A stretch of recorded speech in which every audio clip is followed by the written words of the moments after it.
अणसर समय आम कौन पाई प्रभु अलारनाथ दर्शन करने जाइथाउ चलतु जानिबा।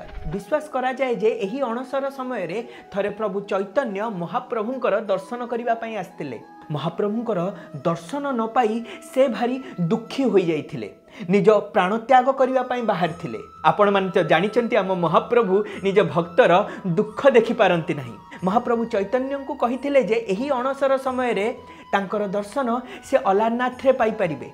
सेठारे चतुर्भुज नारायणंकर प्रतिमूर्ति रे से महाप्रभुंकर दर्शन करिथिले। आपण माने अलारनाथ गले प्रभु चैतन्यंकर शरीर छाप एक पाषाण रे देखिबाकू पाई परिबे। जेतेबेले चैतन्य सेठारे महाप्रभुंकर दर्शन करिथिले से पाषाण उपरे साष्टांग प्रणिपात करिथिले। कुहा जाय जे तांको हृदय रे थिबा भक्तिर तापरु से पत्थर तरळी जाइथिला। आम माटी विषय एमती कथा जानिया पय चाहुथिले मते फॉलो निश्चय करिवे। जय जगन्नाथ।